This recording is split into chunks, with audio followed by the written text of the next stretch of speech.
جو لوگ دنیا سے چلے جاتے ہیں ہمارے بزرگ، ان کو ثواب پہنچانے کے لیے اگر ہم کسی کو بلاتے ہیں، بچوں کو یا کسی حافظ قرآن کو کہ قرآن پڑھے، تو کیا وہ ثواب انہیں ملتا ہے؟ دوسرا سوال یہ ہے کہ مرنے کے بعد انسان کی زندگی، کیا جو نیک لوگ ہیں وہ قبروں کے اندر ہی ہیں، اور کیا ان کا کوئی عمل دخل دنیا میں رہ جاتا ہے، یا کیا وہ ہمارے لیے کوئی دعا کر سکتے ہیں یا نہیں؟ پلیز ذرا تفصیل سے اس معاملے میں روشنی فرمائیے۔ اس میں تو کیٹیگوریکل میرا جواب ہے کہ قطعاً نہیں، بلکہ یہ بدعت ہے۔ یعنی یہ بجائے آپ کو کوئی ثواب دلانے کے الٹا جو ہے آپ پر گرفت ہو جائے گی، ایسی کوئی چیز صحابہ سے ثابت نہیں ہے۔ اور ہمارا دین وہی ہے، ما انا علیہ واصحابی، رسول نے فرمایا جس چیز پر میرا عمل ہے اور میرے صحابہ کا ہے، دین تو اصل میں وہی ہے۔ جہاں تک ایصال ثواب کا تعلق ہے، اس میں ہمارے ہاں ذرا کافی مختلف آراء موجود ہیں۔ مجھے اس رائے سے اتفاق ہے کہ مالی اگر کوئی عبادت ہے، اس کا ثواب آپ اپنے کسی فوت شدہ بزرگ کو منتقل کر سکتے ہیں۔ مطلب آپ نے کسی بیوہ کی کوئی مدد کی ہے، کسی یتیم کی کوئی مدد کی ہے، کسی دینی کام میں پیسہ لگایا ہے، کوئی صدقہ جاریہ شروع کیا ہے خدمت خلق کے لیے وغیرہ وغیرہ، اس کی تو جو ہے اس کے ثواب کو منتقل کیا جا سکتا ہے کہ اللہ اس کا ثواب میرے والد یا میری والدہ کے روح کو پہنچا دے۔ جسمانی نہیں، آپ نماز پڑھ کے کہیں اس کا ثواب، یا روزہ رکھ کر کہیں کہ اس کا ثواب، یا یہ کہ آپ قرآن پڑھ کر کہیں، یہ آپ ہی کو ثواب ہوگا، آپ خود پڑھیں گے آپ کو ثواب ہوگا۔ البتہ ایسے تمام افعال کے بعد جب آپ اللہ سے دعا کریں گے، یہ نہیں کہیں گے کہ میرے اس فعل کا ثواب منتقل کر دے، اے اللہ میرے والدین کی مغفرت فرما، تو یہ کوئی نیک کام کرنے کے بعد جو ہے اس دعا کی تاثیر جو ہے وہ بڑھ جاتی ہے۔ بس اس پہلو میں انڈائریکٹلی اس کا ایک تعلق بن جائے گا، ورنہ یہ کہ وہ اس طریقے سے بچوں کو بلانا اور پڑھانا اور یہ جو ہے سوئم میں کرنا اور قرآن خوانی کی محفلیں، یہ سب بدعات ہیں، اور یہ در حقیقت دین میں اضافے ہیں، اور ان کی کوئی حقیقت نہیں ہے۔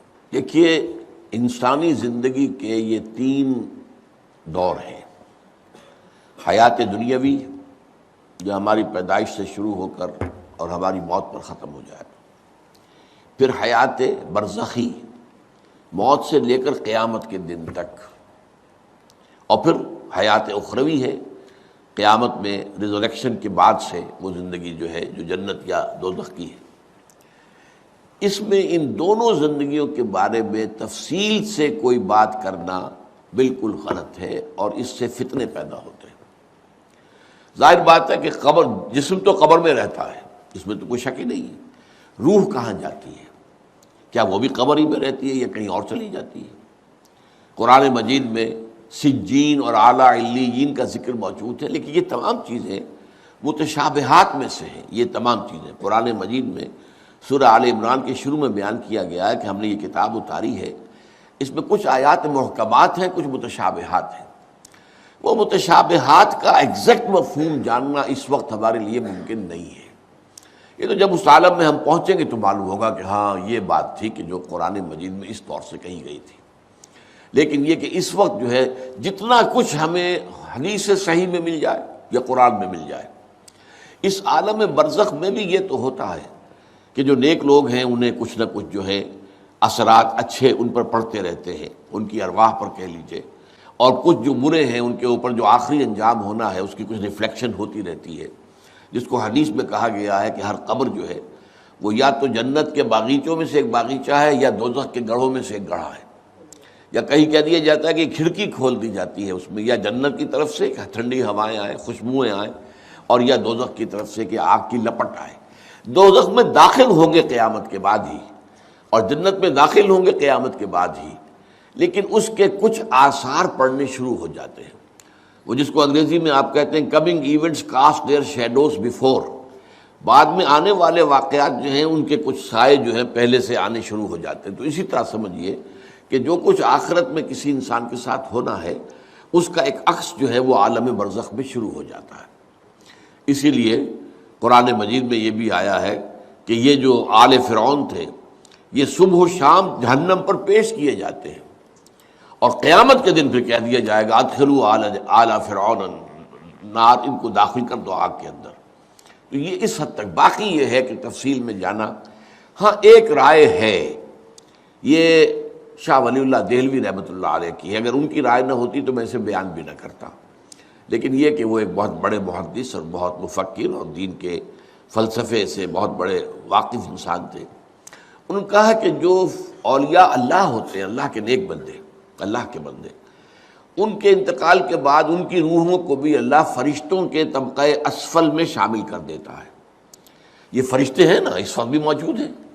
ابھی شاید اگلے ہی جمعے میں وہ حدیث جو ہے اس کا بیان آئے گا کہ جب بھی کسی گھر میں، اللہ کے گھر میں کچھ لوگ اس لیے جمع ہوں کہ اللہ کی کتاب پڑھیں اور سمجھیں اور سمجھائیں، تو ان کے اوپر فرشتے گھیرا ان کا ڈال لیتے ہیں اور ان پر اللہ کی طرف سے سکینت نازل ہوتی ہے اور رحمت نازل ہوتی ہے، اور اللہ ان کا ذکر کرتا ہے فرشتوں کے پاس. دیکھو میرے بندے، تم کہتے تھے یہ فساد مچائے گا، دیکھو یہ بھی تو ہے نا جو میرے کلام کو پڑھنے کے لیے میرے گھر میں جمع ہیں.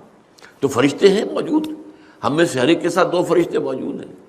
تو یہ فرشتہ اسفل ہے، سب سے نیچے، جو دنیا کے کاروبار کو چلانے میں اللہ تعالیٰ کے سول سرونٹس ہیں. پھر اس سے اوپر کے فرشتے ہیں، اس سے اور اوپر کے فرشتے ہیں، پھر مقربین ہیں جو اللہ تعالیٰ کے قریب ترین فرشتے ہیں. لیکن یہ کہ ملائکہ کے طبقہ اسفل میں شامل کر لیتے ہیں تاکہ جو کام اللہ تعالیٰ ملائکہ سے لیتا ہے وہ ان سے بھی لینے شروع کر دیتا ہے. لیکن ہمیں یہ اجازت نہیں ہے کہ ہم فرشتوں کو پکار کر کہیں کہ اے فرشتے، اے جبریل، اے میکائیل، یا فلاں، اے منکر، جو یا میرے جو ہے کرامن کاتبین، میرا یہ کام کر دو. نہیں، یہ شرک ہو جائے گا. اسی طرح ہو سکتا ہے کہ انبیاء کی ارواح جو ہے وہ بھی اللہ تعالیٰ نے شامل کی ہوئی اس لشکر کے اندر، وہ کام کر رہے ہوں اور وہ اللہ تعالیٰ کے حکم سے مختلف معاملات جو ایگزیکیوٹ کرتے ہوں، لیکن ہم کسی کو پکار نہیں سکتے.